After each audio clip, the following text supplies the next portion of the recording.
बिहार विधानसभा चुनाव 2025 के लिए एनडीए ने अपने सभी 243 उम्मीदवारों की सूची जारी कर दी है। भाजपा, जेडीयू, एलजेपी, रामविलास, हिंदुस्तानी अवाम मोर्चा और राष्ट्रीय लोक मोर्चा के इस गठबंधन ने सामाजिक समीकरण को साधने की पूरी कोशिश की है, लेकिन आंकड़े कुछ अलग तस्वीर पेश करते हैं। जहां स्वर्ण और ओबीसी को वरीयता तो दी गई है, लेकिन असल अति पिछड़ा पीछे रह गया है। दरअसल 243 उम्मीदवारों में से 162 उम्मीदवार स्वर्ण और पिछड़े वर्ग से आते हैं, जिनमें सबसे अधिक 85 उम्मीदवार स्वर्ण वर्ग से हैं। यानी कि राज्य की 15.52% जनसंख्या वाले फॉरवर्ड समाज को 35% टिकट दिए गए हैं और लगभग हर तीसरा उम्मीदवार फॉरवर्ड समाज से आता है। इसके विपरीत 36.1% की सबसे बड़ी आबादी वाले अति पिछड़ा वर्ग यानी कि ईबीसी वर्ग को सिर्फ 14.8% टिकट मिले हैं, यानी कि सिर्फ 36 उम्मीदवार, जबकि 27% आबादी वाले ओबीसी वर्ग को 77 टिकट यानी कि करीब 31.68% टिकट मिले हैं। अब सवाल उठता है कि आखिर एनडीए में अति पिछड़ी जातियों को टिकट कम क्यों?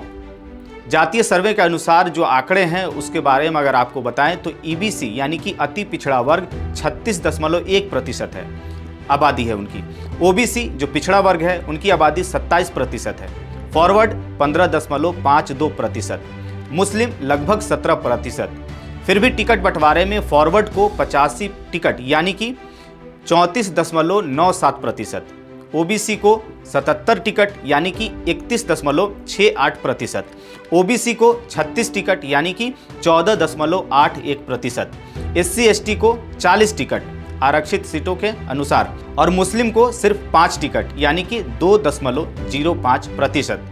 अब आपको बताते हैं कि एनडीए की पांचों पार्टियों में जातीय समीकरण कैसे बांटा गया है।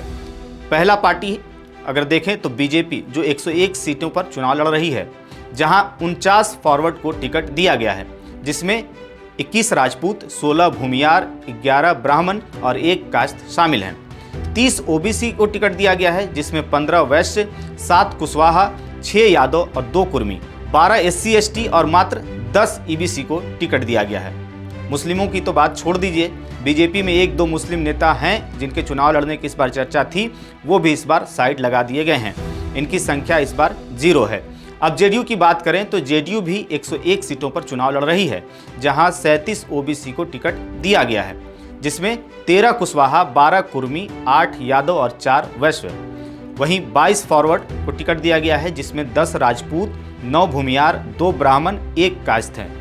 वहीं ईबीसी की बात करें तो 22 ईबीसी को टिकट दिया गया है, जिसमें 8 धानुक, मल्लाह, तेली, गंगोता अन्य शामिल हैं। 16 एससी एसटी और 4 मुस्लिम। जेडीयू में बीजेपी के मुकाबले ईबीसी वर्ग के लोगों को ज़्यादा टिकट दिया गया है। वहीं चिराग पासवान की पार्टी एलजेपी-आर की बात करें तो ये 29 सीटों पर चुनाव लड़ रही है। इन्होंने 10 फॉरवर्ड जिसमें 5 राजपूत, 4 भूमियार, 1 ब्राह्मण को टिकट दिया है। 6 ओबीसी जिसमें 5 यादव और 1 कुशवाहा शामिल हैं।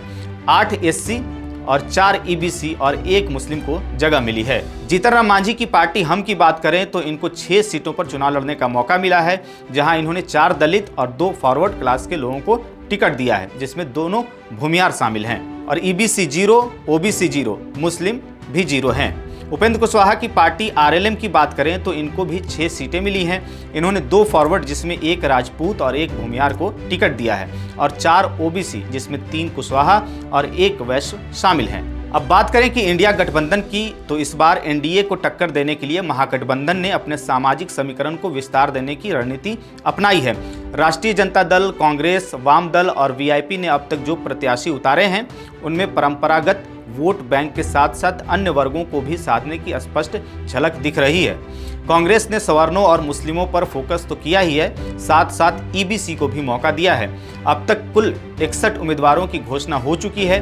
कांग्रेस ने सवर्ण समाज पर खास ध्यान दिया है।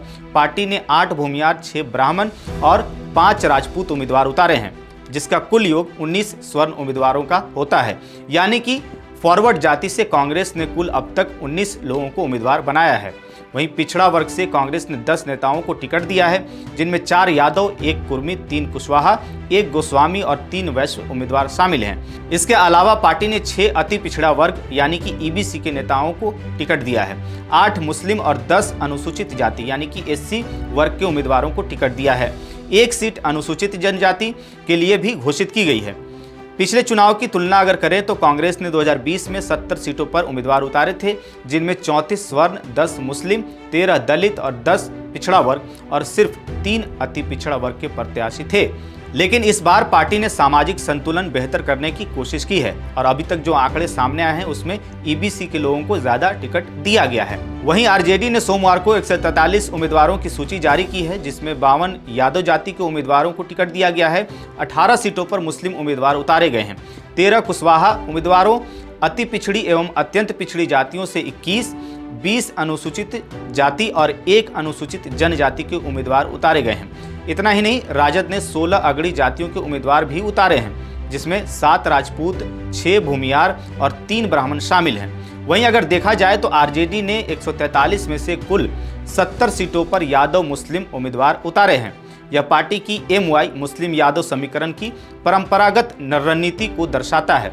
साथ ही सूत्रों के मुताबिक आगे की लिस्ट में अति पिछड़ा वर्ग को अभी और भी तवज्जो मिलने की संभावना है और ये आंकड़े और भी बढ़ेंगे।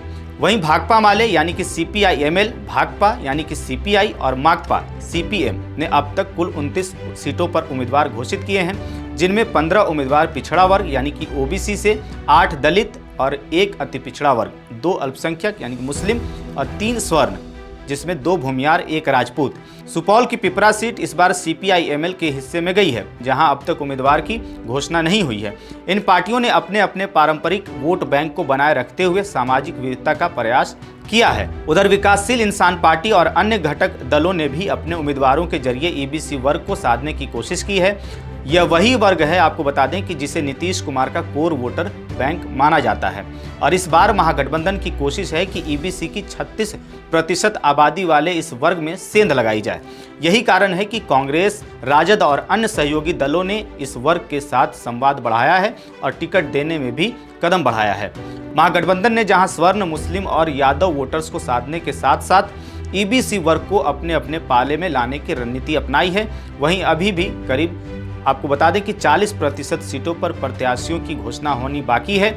इन सीटों के लिए नाम आने के बाद ही पूरे जातीय समीकरण का मूल्यांकन किया जा सकेगा। महागठबंधन ने इस बार रणनीतिक तरीके से वोट बैंक से आगे बढ़ करके सामाजिक समावेश की नीति अपनाने की कोशिश की है। खास तौर पर ईबीसी वर्ग में नीतीश कुमार के प्रभाव को तोड़ने के लिए महागठबंधन ने इस समुदाय को अधिक प्रतिनिधित्व देने का संकेत दिया है। आगामी प्रत्याशी सूची से साफ हो जाएगा कि यह रणनीति महज गणितीय समीकरण है या जमीनी मजबूती की दिशा में गंभीर प्रयास है। लेकिन सवाल बीजेपी और उसकी सहयोगी पार्टियों से है, जो अति पिछड़ा को लेकर के यानी कि ईबीसी वर्ग को लेकर के बड़ी बड़ी बातें करती हैं और कर भी रही हैं, लेकिन जब टिकट बांटने की बारी आती है या आई है तो ईबीसी को उसकी आबादी के हिसाब से हिस्सेदारी नहीं दी गई है। बिहार में आपको बता दें कि ईबीसी की आबादी 36.1% है, यानी कि तकरीबन 4.7 करोड़ लोग, लेकिन एनडीए ने 243 सीटों में से सिर्फ 36 टिकट ईबीसी वर्ग को दिए हैं, यानी कि सिर्फ 14.8% की हिस्सेदारी मिली है। सवाल यह उठता है कि जब ईबीसी राज्य की सबसे बड़ी आबादी है तो बीजेपी और एनडीए ने उसे हाशिए पर क्यों रखा है।